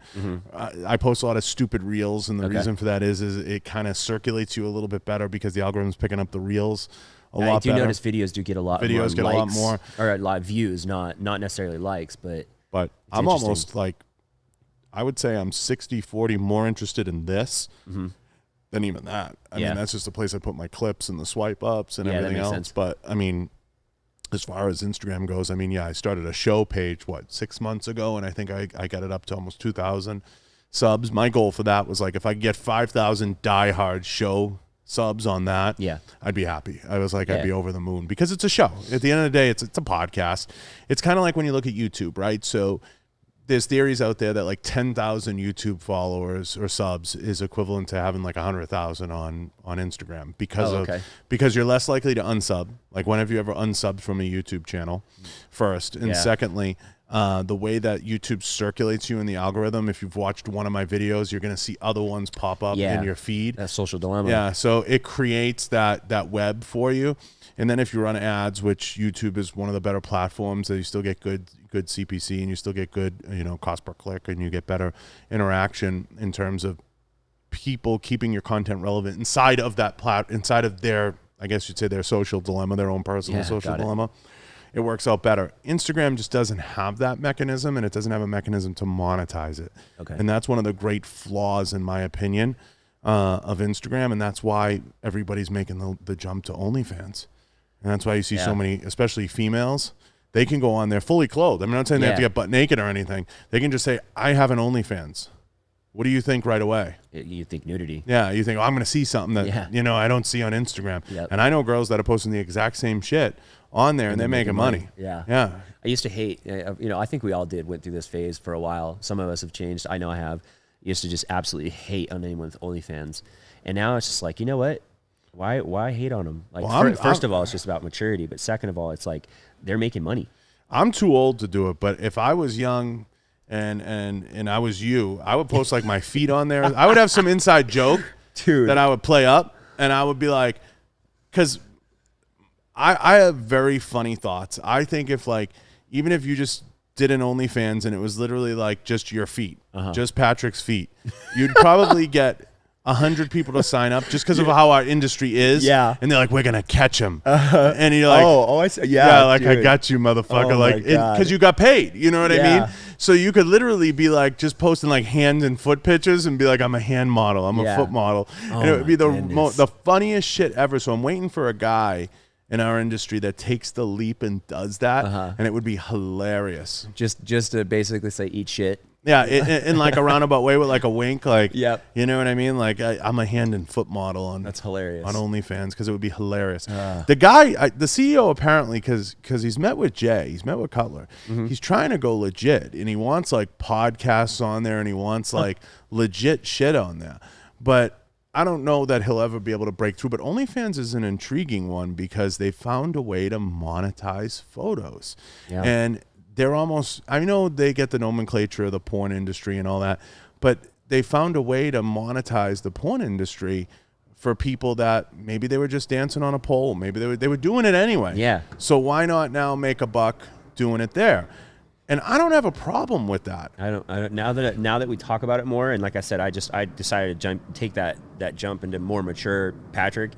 I don't hate it either. Because it's like, dude, if you're going to have a guy... So I've always said that I think social media should be paid for because there's so many ignorant people on the internet. Everyone has access to a phone. Remember when we used to say that ignorance was due to lack of access to information? Now every single human being has a smartphone in their hands, and we're the most ignorant we've ever been. But now, like you said, somebody found a way to monetize pictures. And if a guy wants to go on there, whether he's a guy or a girl, whatever, and they want to pay for videos of me drinking my water. Drinking a water. Hey, man, why? Why hate on that, you know? You can't. And the thing is, it's intriguing because it's uncharted territory. I think the only thing that hurts OnlyFans, conversely, is they don't have an explorer mechanism. So there's Explorer? like on Instagram, you can go into the explorer page. You can search for specific content. You can find like things that might appeal to you. Got it. So they don't have that. Oh, because it's all paid. So you can't technically see, like, preview somebody's content before. Okay. So there's no way to kind of like, you don't know anything on OnlyFans unless you know specifically someone. Absolutely, yep. So there's no explorer. So that's something you can't get. Like they can put a preview, I believe, but there's no like, hey, check out Patrick today. He's showing feet pics, feet pics, his big toe today. But I think that stuff, OnlyFans is an intriguing one, and I think it's going to pressure at some point platforms like Instagram to event because we're giving them essentially that platform, our content for free. Yeah. And just like what I learned it from the social dilemma, and talking, it's like you're not paying, they're not how did it say you're paying for your attention, right? Yeah. That's through ads. Time. They Yeah. want you to be engaged in the app for time. Yeah, because since you're not paying to use that platform, they are being paid for you using it. Yes. It's wild. It's wild to me. It's kind of ass backwards. It but is. YouTube gets it right because they pay you for the ad structure. Got now, it. granted, they've scaled that back some, and they've, hindered your ability to make money on YouTube because the big players came in, and that was always one of the things. They've got a hold on the top spots. Yeah, they got a hold on the top spots. So YouTube is an interesting one because you're fighting a little bit harder now, and it's not as easy to gain following. I mean, I think, when you get, say, 1 million views on something, you may, depending on what the topic is, you may only make, $100 on that. That's wild. Which is fucking crazy. Yeah, wow. 1 million share on a network, or 2 million share on a network is a nice share, and they're selling big money commercials on that. Yeah. On YouTube now, you're a dime a dozen. Yeah, that's dime crazy. a dozen. Yeah, that's the thing. So social media has made humanity great, but it's also been the demise of it, I believe. It's pros and cons. It's absolutely. I'm not saying it's all bad or all good. There's definitely a median, and you have to find it for you. But like you just touched on, it's not as easy to monetize off it anymore. Whereas everybody thinks that's just the easy way out. You have to find your plus and minus Yeah. with it. I would say my plus in social media has been, I love to network. I love and it too. I enjoy networking and meeting new people and giving people a genuine chance to get to know me, and I get to know them. Mm-hmm. And I love it. And it's done that. It's opened up the world to me in that regard. Yeah. The downside is when you put out legitimately who you are, as you get, when I'm kind of coaching people through a little bit of like, whether it's podcasting or social media, I say the closer you get to just being you, The more people hate you. the more people either hate you Yeah. or love you. But you have to be prepared for that. So yeah, I got you. you'll get both. You have to be willing to accept what everybody's You gonna have think to of be you. willing to it's accept subjective. it. Yeah, it's subjective. Yeah. But when you're a fake product or you're not genuine, you're never going to really know, and you're never truly going to get comfortable because it's going to be an act, and you're an actor. And at that point, and we know a lot of actors. Don't get me wrong. Yeah. There's a lot of them that survive, and they Yeah. create a persona, and they're an actor. I watched the ESPN 30 for 30 on Deion Sanders, right? And he goes, prime time was the act. Mm-hmm. Deion was Deion. So there's some people that are able to create a persona and allow that persona to live and breathe on social media. Yeah. And that's why you have to take social media a little bit with a grain of salt, because there are Absolutely. some people out there that are playing you. Yep. And social media will always be the shining great point of your day, whether it's a good picture or a bad picture. Somebody took the time to post that and write something, write a description to go with that, and they want you to see that. So they're going to put that out there into the universe. You have to take that a little bit with a grain of salt, because there's a whole other 23 and a half hours Yeah. that goes on in the day that shit happens. Mm-hmm. And it's not just Bobby got a new bike down the street, I gotta chase the Joneses, or it's, this person jumped off a cliff. Maybe their whole day wasn't terrible. Maybe other things happen. Yeah. You don't know. And a lot of stuff is just clickbait. My thing with social media, I've said this since day one, is I want everybody to be verified. I believe everybody should be verified. I couldn't agree more with you. But I disagree with creating a page that's like just a troll page. just a troll page. Yeah. And it's nothing against, I have friends that run huge pages. We have friends that run huge pages, Military Muscle, other pages out there. They're friends. I think there's a place for those, but you can still verify them, Yes. like who's behind them and who runs them, because people hide behind pages, and that's one of the most frustrating thing ever. And then when it gets outed who they are, all the shit that they posted, they're like, oh, but that was just for interaction, or that Yeah. was just for this. But the problem with that is I agree with you wholeheartedly. I don't disagree with you one bit. The problem with that is the owners of those social media platforms lose money that way. Mm-hmm. Because how many hundreds of millions of accounts are created that create a clickbait for an ad or this or that, right? And then boom, it's just money racking up in that person's pocket. Whereas if you have a network of only verified people, that goes from, let's call it 100 million to maybe 5 million. Yeah, maybe 100,000. Yeah, you know what I'm saying? Yeah. So it's an amazing idea. I love it. And I've been saying that forever. That's why I believe that you should have to pay to use the internet. Like, aside from just your internet bill, I think you Internet should tax. Yeah, like you have to. I actually had this conversation the other day with Emily. I think that dog owners and pet owners need to be checked on every month or quarter or something like that to make sure that you're still being a good pet owner. Picking up your dog shit. Like, living in an apartment, you have people that just let their dog shit out in the common area and don't clean it up, right? That's kind of what we're talking about. You should be held accountable for your internet usage. You can't shit on the internet. You can't shit on the internet. It's funny because we'll never find the solution here in this room. Yeah. But it is intriguing, and I do believe in verification on some level. I think there should be verification, and there needs to be scrubbing from time to time. If you're not, if you're on social media, like people ask, how do you feel about all the fact checking? Right, that's an interesting one. And I say, well, I don't have a problem with fact checking, but who's checking the fact checkers? Exactly. That's where it starts to become a slippery slope. Yeah. Is you have these entities like Twitter and whoever else, and we're well aware of the Twitter debacle. It's okay. You deem that this is real content, but you deem that this or that isn't. Yeah. So who's checking you, and where's the oversight? So should the government come in on some level and demand maybe verification, maybe demand a new department get created, like something, a third-party entity. A third-party entity. That's a guaranteed non-bias. That's a guaranteed non-bias that says we're going to occasionally sweep and check all these different things, because the Hunter Biden thing was ridiculous. Yeah. Now that the laptop magically just got broken, of course. We all can agree that was ridiculous. And the fact that a very large entity like, a New York paper was putting something out into the universe and said, this is what we've discovered, and Twitter just shut it down. It ended up making a bigger story than it backfired. But then it cracks me up, and I want to understand what you think about it, is they call these guys to Congress, Jack and Zuckerberg, and they say, what's going on?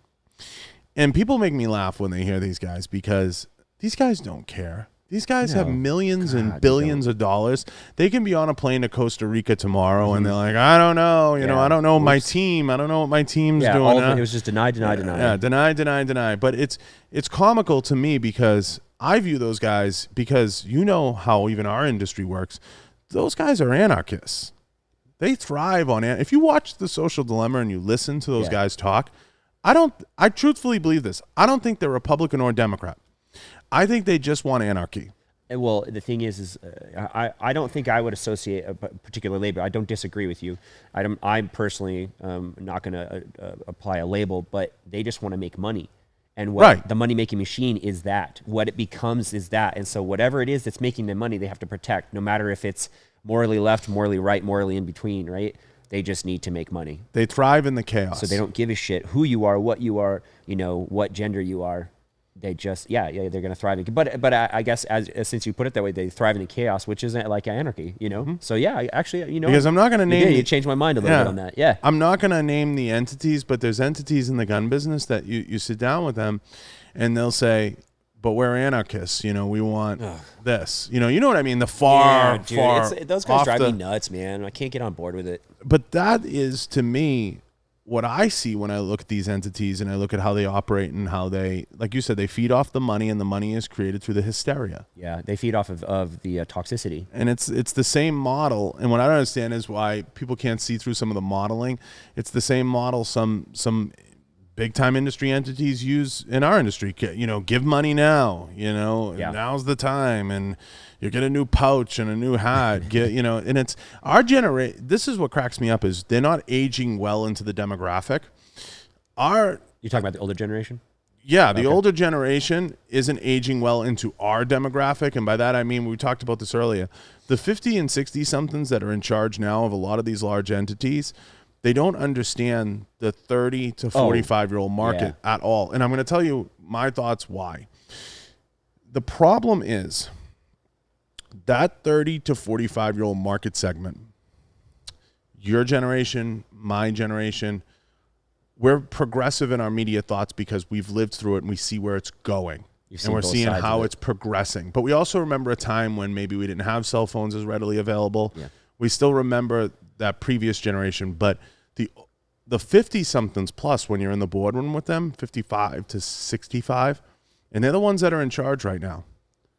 you mention certain things to them, and they're like ancient universe. They're like, what? Yeah. Like you say streaming to anyone of that ilk, they're going to look at you like, what are you talking about? Yeah. Like it's Chinese to them. They're like, we'll just do a giveaway. You know what I mean? Because it's foreign. They're all very foreign concepts to them. Yeah. The disconnect, okay, the chasm is too big between those two generations. So we're going to fall, especially in our business. Now, you and I were in the fitness industry. Are shows thriving or dying? Right now? Yeah. I mean, I'd have to say it's on the upswing again, from what I've seen, just because everybody's itching to have it back. Okay, but I'll give you that. They were dying originally. Like I remember going to these shows and being like, "This sucks. This is the same as it was last year, but it's even worse. There's less people. There's less vendors. The show sizes are still large, but the thing is there's the people that are making the money are the guests, right? They're making that entity money. The only shows the only shows that survive. I should have made my point a little clearer. The only shows that survive, if you go to the Arnold Classic or like Branch's show, certain shows that bring in multiple different entities. Yeah. Are the ones that thrive. Yeah, those are the ones that are staying. But if you're trying to make money just off the show, you're going to die. And in the fitness industry, we've seen that with Olympia. Olympia has been one of those shows that's struggled. And it's struggled because when you go to it, it's people selling T-shirts. Yep. It's people selling shakers. Yep. Do you have any desire to go to any of those booths? No. Not really? And the vast majority of those people there are just to get free shit. And it's not for any substance. It's not a participatory show. No. I don't think that's a crazy foregone conclusion. So they struggle unless you go into the actual Olympia show, which isn't on the main stage. It's in another venue which is wrong, which isn't the right way to do it. It should be on the main stage. I think it's a little confusing. I'm a nobody, but at the same time, I don't really see the. And they know that it's screwy. They know that. Yeah. Now, throw that to our industry, and we have certain entities, NSSF, NRA, that they need the shows because they're like carnivals, right? So they have this giant carnival, and they get people to buy booths, and in buying the booths, that's a revenue generator, and so on and so forth. Now, the dilemma they run into is if that's your only revenue stream and you don't have that, now in the age of COVID and everything else and getting the people back, I know this from other industries, and I've talked about this, Pat. I want to try to understand this even from your perspective. When you go to shows in other industries, they're learning experiences. You would go upstairs, maybe go to a seminar, go to something. You want to learn. Yeah. You want to get better. They've turned these shows into like free-for-alls, and nobody wants to go upstairs and learn. Nobody wants to participate in anything that, like, you probably didn't go to one event the NSSF put on at SHOT Show other than the show itself. Yeah. That's not the idea of going to a industry event. Well, that's from my uneducated perspective, it's and just what I've seen, and again, it's my perspective is it's just like you said, free for all, but it's just a party. Mm-hmm. People only want to go to these things. Industry personnel want to go to these because it's a release from the day-to-day grind, but at the same time, it's just I can't tell you how many people I've heard just say it's just such a waste of money and just a big party. That's all it is. Whereas, like you were saying, if you go to this, you want to sit down in like a seminar. You want to see how to grow your business, how to grow. Why they don't have things like new employee orientation, like new player orientation, like the NFL has, right? Introduce you to the industry, right? Mm-hmm. You can meet some people that are new to the industry. You can network. That would be fucking awesome. That would be interesting. Why they don't have panels, right? Get the CEO of Trigicon, get the CEO of SIG, have some, like, I know if I saw that, I'd be like, damn, I want to go to that. I want to hear these people speak. Pick the brains of the big people. Pick the brains of the big people. Yeah. Have panels. So I know why they don't probably do that. Well, maybe this is just my opinion, but we kind of touched on it earlier. Is it's so toxic in this industry. They don't want to share. So it's all like me, right? I want to make all the 100%. Money. I don't want anyone new at the table, right? That's why some of these big gatekeepers. So some of these big companies, if they see an up and coming company, I just recently saw this where this little tiny company was doing something great, and the big company, the big standard, was like, "Hey, I want your product," and he's like, "Hey, I can't bring you on as a vendor, right?" And then he's like, "Well, shit on you, fuck you, I'm going to burn you because." I can. And so then there was a big rise up in the community where people are like, fuck you guys, right? Mm-hmm. So that's the problem is there's not enough people that want everybody to be at the table. There's enough food to go around. Everybody can eat. But it's people's individual like mindsets where they're just like, no, it's me or nothing. You know? Well, part of the problem is too, we always lauded these, like I said, false gods. These people would go around that never worked in a machine shop. Yeah. Never ran a lathe. It's like a lieutenant. Probably couldn't build you an AR if you held a gun to their head, literally. And but they're there's telling you how to run the there's company. people that literally sit on, I've never seen them shoot a gun. I don't know if they can. And they put them in these positions of power and influence. And you sit back and you say, this is like so fucking ass backwards. Or they take and they create, this ecosystem. That's what we live in now. We've created an ecosystem, a firearms industry ecosystem that, as you said, has like these toxic, gatekeepers. I'm not going to let this one rise to the top. I'm not going to let that one rise to the top. Or I'm not going to let this one be heard. That's why I think the only thing that turns the corner for this industry, because we can't run conventional media, we can't do commercials, we can't do certain things, is getting in front of a microphone and having the conversation. Yeah. And that's just the real reality of it. Pulling people in, having conversations, and hopefully the people that listen to it, whether it's on LinkedIn, whether it's in Instagram, or somebody that swipes up and takes a chance and listens to somebody like you talk that comes from all the right background pieces and has worked in the business and says, when I'm 38, 39, 40, this is what's going to provoke me to go and buy a firearm or take a class. Yeah. It's like I ate shit because I came out and I said to someone on social media that listens to one of my podcasts, they said, you're against full autos. I can't believe you said you don't want everyone to have a full auto Uzi. This is what they said. And I said, no, that's not what I said. I was addressing a point to where this is where we are. To get a full auto Uzi, you need a green permit. Fact, you need a full auto permit. That's just reality. You need a stamp, and the weapon needs to be classified by the NFA. It needs to be like a pre-ban, or it needs to be a sample, or you need to have the ability to possess it, whether you be an SOT or whatever you are. For business specifically, correct? Yeah. So all those things. With that being said, this is where we are as a society, as a country.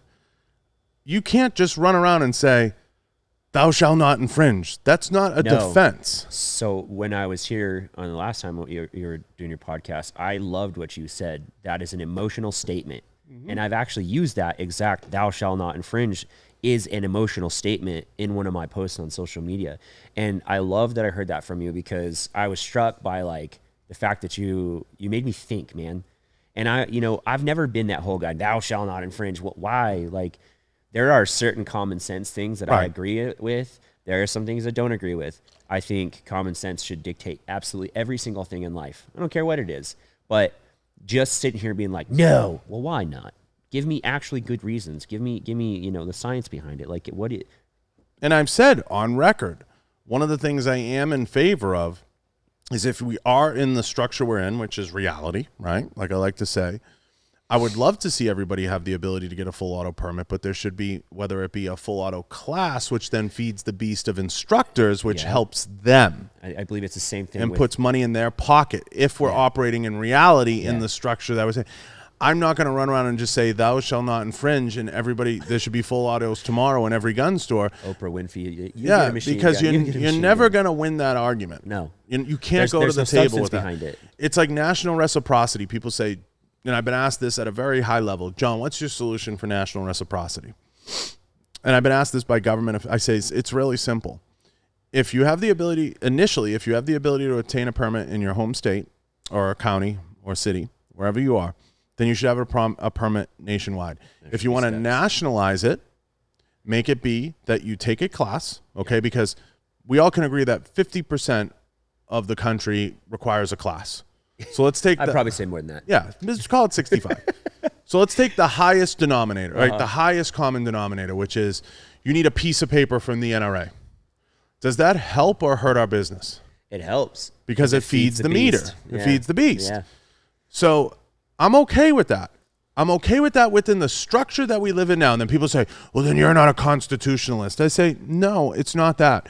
I'm operating in where we are right now. It's common sense. I can't roll back 200 years of laws and bills and things and just run around and say, shall not infringe.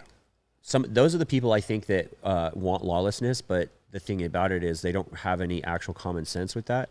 Well, they've never been to the table. Well, but So I know some dudes who do. They absolutely oppose police. They absolutely oppose constitutional, anything, this and that. I mean, they believe in the Constitution, but like they think that everyone should have a machine gun. Now, I've respectfully asked their opinions on why and this and that, and I'm like, hey man, that's your opinion. That's cool. Like, you're still a good human being. But those are the guys that have, like, I think you referenced being at the table. They know what's up. But then you get all these guys that are just, internet experts, and they're like, everybody should just be able to, do whatever. And then they don't realize that they'd be part of that equation that dies because of lawlessness. 100%. Because everybody had a machine. Well, guess what? When grandma doesn't have, access, she didn't have to go to a school to own a machine gun, and you just got sprayed on accident in the supermarket. And guess what, dude? You're a part of that. Like, and that's bad for the business. Yes, it's terrible. That's terrible for everybody. There's just no common sense behind it. There's no winning there, and that doesn't feed the beast. That doesn't do anything. Yeah. But if tomorrow there was a class you could take that says, hey, this is the NRA green permit, whatever it is, class that you take, and it's $200. The line's gonna be out the door to sign up for that class. And that's a great thing for the industry. Yeah, absolutely. Because you're going to have everybody that has a standard permit, CCW, whatever, that's going to say, I want the upgrade. And then it holds more people to be accountable. Because think about it, man. Like, you and I, we both have concealed carry permits. I have concealed carry permits for multiple states. Mm-hmm. What that does for me, and I'm not going to use me just as like the example, but for me, it makes me more knowledgeable and more than likely more prepared and more able-bodied to carry a firearm safely. Now take into consideration all of our training that we've done, that then only, what's what I'm looking for? It just, it makes it greater, that we are likely. It 10X's it. Yeah. We're less likely to have, the bad stuff happen to us. And then in the presence of people who need maybe help, right? So like, think about that church shooter. That one dude with that one gun was training for his entire life. He said it. Yeah. Yeah. And he had a gun on him. Took the dude out in one shot. He used a SIG too. and with that being said, those are the people that need to be the ones, or those are the ones that should own machine guns, but they still need to be held to a higher standard, whereas not just the here's one. Man, the Oprah meme, like, you get a gun, you get a gun. Like, there's a difference between taking, the easiest path and taking the path of least resistance. There's a difference. An easy path would be 2A, thou shalt not infringe, and just yelling that from the rooftops. And that's great, okay? That's awesome. It sounds really great at, a speech, a stump speech, anything like that. But when you go to the table and you have a legitimate conversation or a negotiation, and you're understanding where we are right now, and you're trying to roll things back, and you're trying to, like, for a great example is the ATF's recent deal with the braces, okay? When you looked at that, and people asked me, and I'm sure your phone rang, I'm sure you got calls. I mean, everybody got calls. Anyone that had any ties to the business, and they said, what do you think? This is legit. I said, there's 4 million braces in circulation right now. I said, if the government actually believes that those 4 million people are going to go and register those, there's not a chance in hell. No. Okay. That's number one. I said, number two, the ATF has screwed up the brace issue from day one. Okay. The guidance that came out on it was a derivative of them trying to roll back what they've already stepped in. And the reality is that happened because they weren't getting the $200 tax stamps that they used to get. Who sells SBRs anymore? Yeah. No one. Yeah. Why would you? No, There's maybe one SBR in every SKU pallet in the firearms business. You know that, right? And I know that, right? But why would you buy an SBR when you can get a brace and it's the exact same thing? Absolutely. It would and nobody's not going to shoulder fire. No one's none the wiser. No one would ever do that, and that wouldn't make any sense. Plus, I'll add another wrinkle. There have been firearms that have come out since that are legitimate pistols that almost deem a separate classification. I would put the Scorpion in that space. I would put the SIG Copperhead in that space. They are almost the size of a Glock 17 or a 34. I mean, they're not that much bigger. Mm-hmm. So now you have this whole separate classification. Do you lump that in and say that's an SBR now? Interesting. And I didn't even think about so that. Now, this is what I get at with people that comment on the internet that don't know what they're talking about. You're talking about things that you don't even understand because there's a whole different classification of firearms out there that have been derivatives of this that are legitimately PCCs or pistols. Yeah. And the reason for that, the reason the firearms industry is innovating as fast as it can to get to that is because it does want to get away from the braces, and I think that they should. Okay? It's the same reason, the bump fire argument. well, we have to have bump fire stocks. Is that a hill you want to die on? Is that a hill anyone wants to die on? And I understand not wanting to give any ground, but at that point, we had the braces. I'm like, guys, we already won. Yeah. We already won. Take a deep breath. Now, I'm sure that 4 million, as you know, went to like 6 million because of the run Absolutely. on braces. And it reaches a point where you're never going to be able, Patrick, to roll that back. And they're not going to be able. You're not going to be able to snap your face. That's something. Who's going to enforce that? I would have to say any logical human being would not. You know, it's almost unenforceable. I believe so too. This is a pistol. This isn't a pistol. This is listen. If they screwed up the guidance on it, you can't just wave a wand. I don't think that they imagined that it would hit them in the pocketbook the way that it did, but it did. And that's the real reality that I think pushed their guidance. It's not because somebody took a PCC and sprayed a school. It's not because somebody took a pistol caliber carbine and committed a crime. And that's the thing. That's proven that those crimes, the numbers of crimes with those has not even jumped. It's the majority of all gun crimes were handguns. Mm-hmm. And then if it was a rifle, it wasn't an SBR. Mm-hmm. It was a full barrel, typically full-barreled full-size barrel. Yeah, I think at one point, what was it? The amount of crimes committed with a suppressor were in the single digits. It was like I've never seen a crime. Yeah, like, I'm not that it, educated, man. I don't keep up on a lot of current events, but I've never in my life seen a crime with a suppressor. A lot of these problems stem from one simple thing that could fix it. Is putting together. No president has done this. Putting together a panel of whether it's firearms, and I know. I brought this up before. I know Trump had talked about this when he created the business owner panel, and he had the right intentions of trying to do this, and this had been discussed. But putting a panel together of FFLs, firearms owners, people around the firearms industry to create a conversation around, well, if you do this, this will happen. I guarantee if I was in the room and I made those points about pistol braces, that a lot of people would have been like, well, geez, I didn't think about that. Yeah. Because I guarantee no one in the room thought about it. Well, if you're going to ban 4 million pistol braces, what's your plan to roll that back? Are you just going to grandfather these in and call them pre-ban? Yeah. Are you just going to do away with an entire industry of people who make braces? Are you going to try and seize those weapons? I mean, what's the plan? And I guarantee everybody was just like, and we'll make people register them. Yeah, okay. No one's going to do that. No one's going to do that.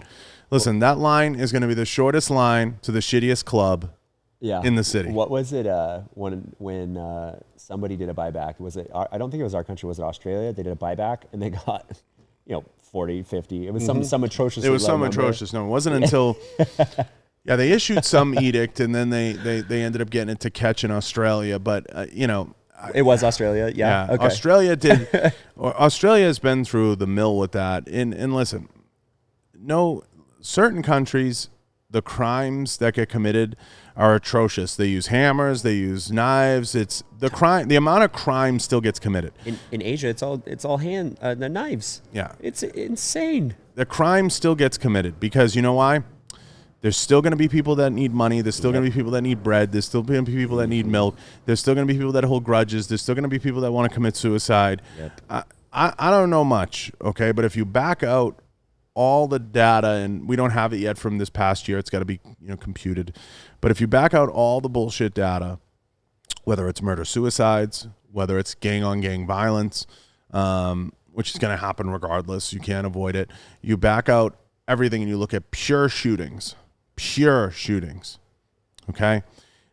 The sample is a very, very small sample by comparison, given the size of our country, given the amount of people in it, and given what could be.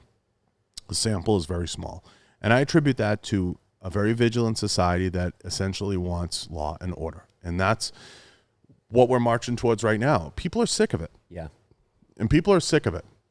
The kid Rittenhouse, what he dealt with, was absolutely insane. Now, you could say what you want about his age and being in the position he was in, where are the parents, all the things. Just like with the McCluskeys, you could say what you want about their gun handling, everything.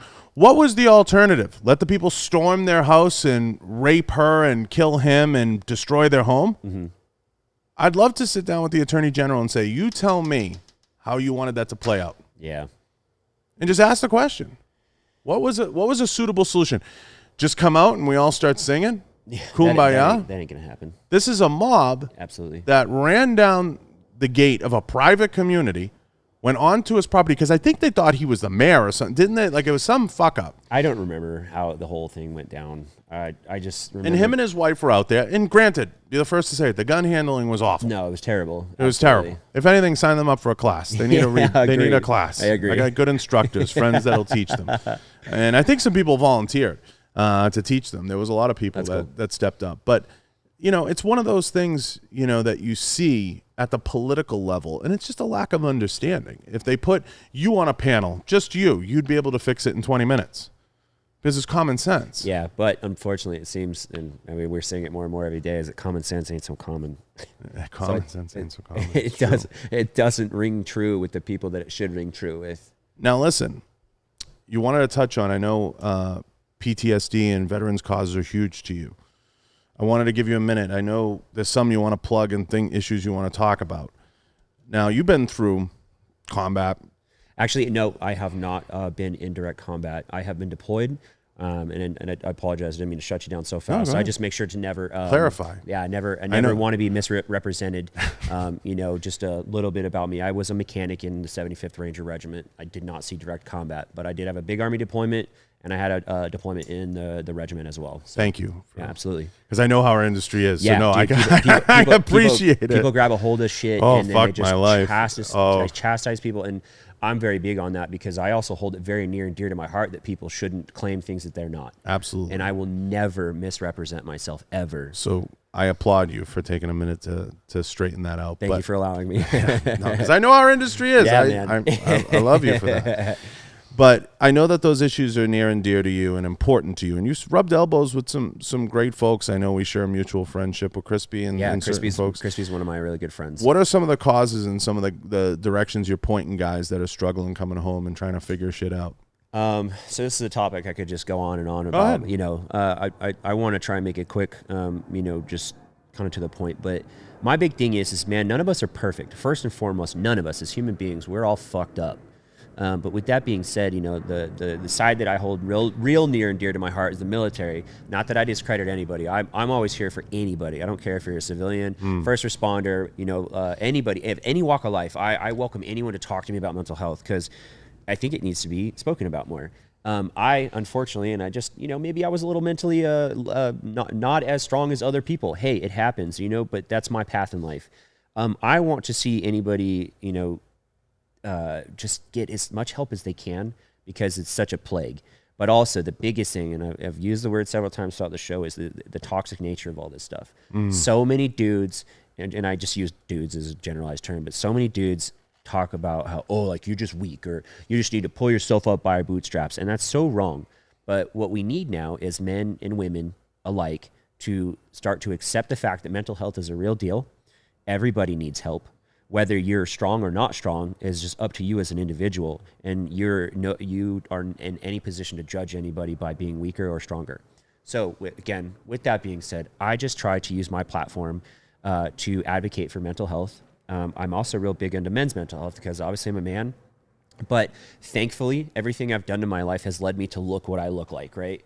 I'm not going to sit here and tote myself to be anything great, but you know, I'm tattooed, I'm big, I have a strong appearance, a presence.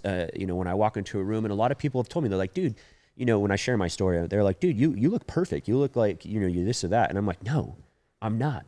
I can't tell you how many nights I've sat alone crying, you know what I mean? And I'm not afraid to share that either. I you know, too many people are afraid because they think that makes them look weak. Here's the deal, man. I'm not weak. I may not be as strong as other people, but I'm not weak. But also it's a part of the fact that, like, I'm not going to give up on myself. And that's what we need to get away from and get this toxic, what's the word I'm like, it's an attachment. There's a toxic attachment to, like, mental health. Right. And then a lot of people don't realize that the term PTSD can be attached to anything traumatic. It's not just combat related. So again, I don't try to, like we were talking about business. Do you want to appeal to one person? Or do you want to appeal to everybody? I want to appeal to everybody. So like post-traumatic stress can be from someone being raped, to someone being in a car accident, to holding their dead brother because he committed suicide, to a combat veteran having experienced it. And then I've got cop buddies who, a buddy of mine, Matt, he's a Ranger, former 2nd Battalion Ranger. He got his leg blown off in Iraq, and he actually saved my life by telling me this. He's like, you know what, I'm sick and tired of going into homes where people blow their brains out because I have to see that. And he's like, that has saved my life. And then in return, I'm like, Matt, you've actually saved my life by telling me that. So the stigma with all that, everybody's, like I said, like going back to that toxicity thing, people just don't want to talk about it, and they think that you're weak for talking about it. Right. They don't realize that talking about it is saving lives. So like, again, I can go off on these crazy tangents and this and that, but like, I'm big on it, and I want to help people. And so like, I'm not here just to promote my social media, you know what I mean? But like, if I can ever get my social media out in front of people for them to realize that, hey, like this dude's talking about something that's taboo, that, again, a guy like me, I've got hand tattoos, throat tattoos, this and that, and like I lift, and they, people think I'm put together, but I'm not. So I try to share that side with people so that way we can work through this shit together.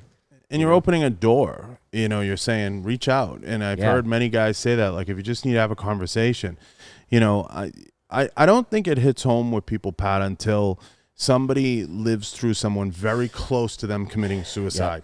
And it's funny because in my life I've had 3 or 4 people I was close to either commit suicide or pass at a very young age on the job or on duty. Yeah. And I had one very close friend this past year, I'll tell you offline who it was, but commit suicide. And people listening who know me know who I'll be talking about. And it was for the first time in my life, in my adult life, having been through everything I've been through. And he had been there for me through a lot of stuff, and he was very high up the food chain. And I'll explain to you offline who it was. For the sake of him and his family, I won't. Yeah. But I found myself in tears for the first time. Oh, dude, it does something to you. And it hit really hard to me. And I needed a minute. Oh, I get emotional just even thinking about it. I needed a minute. And by a minute, I mean, it took a couple days for me to put it to compartmentalize it. Yep. Because this was someone I was very close to. I considered a friend. And I've talked about this on air before. And what people don't realize, when somebody commits suicide and you're close to them, it takes a part of your soul, because they probably died scared, and they were probably alone, and they probably didn't know who they could talk to. Absolutely. And I think about my friend, someone I considered a friend, someone I had literally had breakfast with 2 weeks before doing that. And I remember I lashed out at a mutual friend, another high profile. I was like, I'm not ready to deal with this. Like, I just needed a minute alone, and I needed a second. And it hit very home to me. And you're right about trauma and the way people process trauma. And that in and of itself is traumatic. And I remember just being like, I don't know where to put this. And I don't know how to place it. And it didn't make sense to me. And acceptance is really hard too. It was really hard. It was a tough spot for me. But the reality is, you can never walk in someone else's shoes. And when you start to do this, it changed my life, I'll tell you right now, because I am sarcastic and I am surly to people on social media. Like, I'll come back with a sarcastic quip. But my days of like making anyone feel other than, like less than human. Yeah. Oh God, are they fucking over? But dude, that's what I was talking about at the beginning and like middle. I have changed so much about myself that all I want is for everybody. I don't care who you are. Everyone is human. I'm not better than a single person on this planet. And like what you're touching right there, I feel that to my core, man. It's the truth. And you learn something, and we talked about this before. You learn to judge people based on how you interact with them, regardless of however bad somebody views somebody. Like you take somebody like Tyson. Like Tyson's an interesting one because the guy he's a felon, and I always say to people, about the Tyson thing, he was convicted of rape and the whole bit.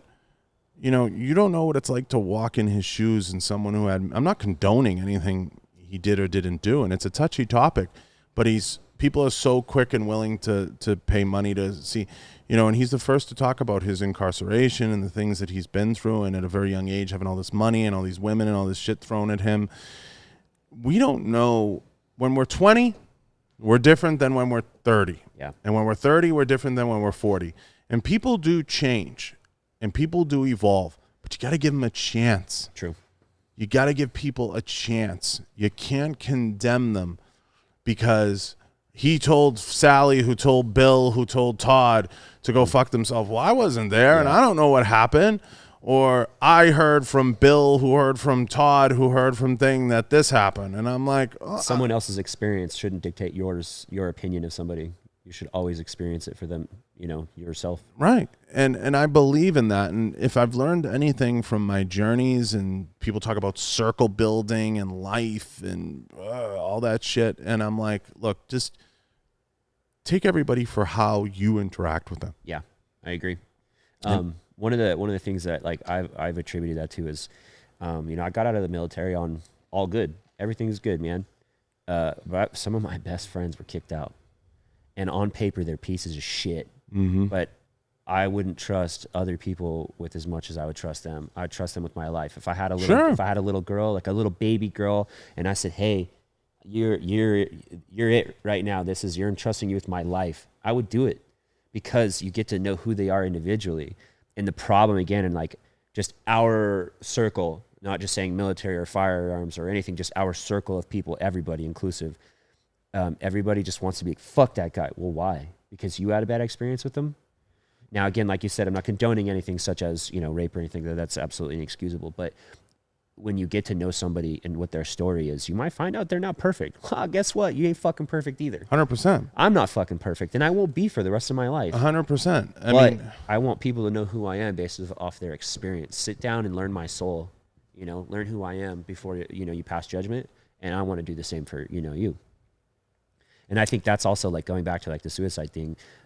Just mental health struggles is people think that they're so alone and they can't get to know other people, or they're afraid to open up. But those are the people that are like trying to break down those barriers, and like, dude, why are you upset with me? Did you have a bad day? Whereas I could just fire off some crazy shit and we can fight, and I'm learning this, man. Like I'm one of the most hot-headed people when I lose my temper. I don't know how to keep my mouth shut.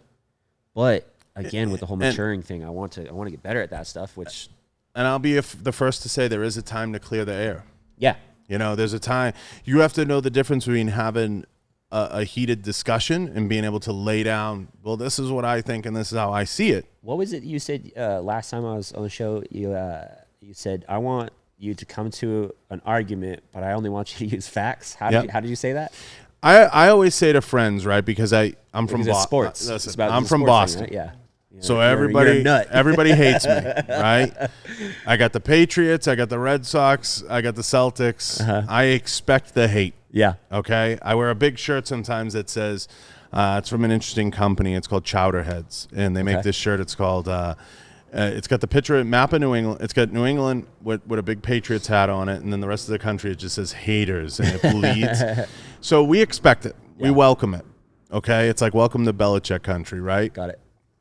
But I tell people when we get into sports debates, I'll have the debate with you, but you can only use facts. Yeah. And imagine a world where if you don't like me after all we use is facts, you don't like my point, then we can split and go our separate ways and agree to disagree. Yeah. And we're cool. Men have that mechanism. Women carry a different kind of cross, but men are a little bit better about it. I know some men that can't do that either. Yeah. But if you want to have the debate of Larry Bird versus LeBron or Kobe or anybody, you want to have the debate of Tom Brady versus the universe, we can have those debates. But we're only going to use facts. Yeah. I wish that more people could hear that saying and apply it to their life, because I'm not going to lie, I'm looking at a lot of the smaller things in my life and realizing the big impact it makes. I'm not always focused on the big thing anymore. It's the journey along the way, right? So Emily taught me that, dude. She is, I'd have to say, she's become a mentor of mine, and she's such a positive person, and she's changing so many people's lives. But that day when I was when I was listening to you, you changed my life by saying that to me. I was like, God, I have a problem with just getting emotional. But if I can come to an argument or a disagreement or something with facts, I win no matter what. And even if my facts may be wrong, I can be proven wrong. And then guess what? I'm a reasonable person and I can realize, hey, you're wrong, man. But it's the yeah butters you have to worry about. It's the yeah butters. I'm a yeah butter, but I do always try to see the logical side and things like when we're getting into politics or whatever, I want to hear the left side, but I want to hear the right side too. And I want to meet in the middle. You just have to keep the conversation from going off the rails and turn into yeah, but, yeah, but, yeah, but, yeah, but, yeah, but, yeah, but. It becomes one word. Absolutely. Yeah, but. Absolutely. And I'm like, listen. And that's one of the things that I sometimes applaud Turning Point for, and what even Ben Shapiro, his famous quote, "Facts don't care about your feelings." Yeah. And people have to understand that you can have a discussion. We can agree and disagree. I can give you arguments about how I can live a high carb diet. We can laugh about it after, and some people that doesn't work. Yeah. But for other people, it does. And that's why some people are able to achieve under certain circumstances. Like I listened to Jay Cutler, and Jay would talk about how, when he was competing and when he was training, he had to be he used to use the term in a fucking bubble. Mm-hmm. And he used to hang up on people that gave him problems. I used to say, you're a shitty friend, Jay. But he had that dialed in focus, but he was also competing at a time where he had to be selfish. Yeah. He was going up against one of the best of our lifetime bodybuilders. He was competing in a space that only crowns one true winner, which is difficult in and of itself. Absolutely. There's no points for second place, so to speak. So he had to be incredibly selfish, incredibly driven, incredibly closed off, and that was his season to do that. Now he's changed. He's different. I mean, he's a little bit of a different animal. I love you, Jay. But I met him for the first time the other day at the gym when I walked in. He actually looked at me and nodded his head and came up and talked to me. I was pretty stoked over that. Yeah, and it's shocking that he actually has a loving personality now. I love you, Jay. But and he's a friend, and I love him to death.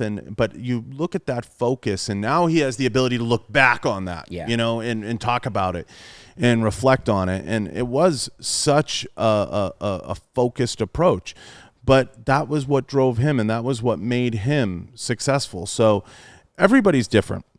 Now, I think we've gone how long? What are we at, 2 hours. Yeah. It's fucking crazy, right? Man. About to piss my pants. Yeah, we could go on forever. Listen, I want to wrap up. Shout out where everybody can find you, where everybody can look you up, and ways to get in touch with you. My Instagram is just Patrick Achuff 275. It's just my full spelling. You're probably throw it up, yeah. And then I do photography, so if you I'm shadow banned really bad as well. So if you guys do look up my socials, just type in my entire Instagram name. My photography account will come up, but they're both linked, whatever. Again, I'm not here to just self gloat, whatever. I just want to change people's lives if I can along the way. And if you like my bullshit, hey, welcome to the shit show. No, it's a good way to put it. But yeah, I love networking. I want to meet good people in my life. And that's kind of, just my shtick with social media. But IG, that's it. Yeah, I'll put your links down below, and I want to thank the sponsors. I want to head over to www.johnbartoloshow.com. Go check out all the sponsors. I want to thank Galotech, Right On Optics, Rhino Metals, Blackwater Ammunition, Volquartsen Firearms, Kenzie's Optics, Microtech Knives. Go check every sponsor out at the bottom, and leave reviews. I do a terrible job asking for reviews. I'm asking for them now, and I thank Pat for stopping in. It's been long overdue. Yeah. Honestly, like when we bumped into each other, it was one of those things that I'm like, this is fucking overdue. Yeah. But a great chat. I'm super glad. I'm so thankful for the connection. And you're welcome back anytime. Dude, that. You're welcome to bring me on anytime you'd like. Anytime. And I look forward. Hopefully, we can hang out, take some pictures. We can scroll around. I mean, like I said, I do photography. I know you got media dudes and stuff, but whatever. Like anytime. I'm doing stuff. Anytime. If you want some stuff, let's do it. And I appreciate you. So, yeah, let's sign out.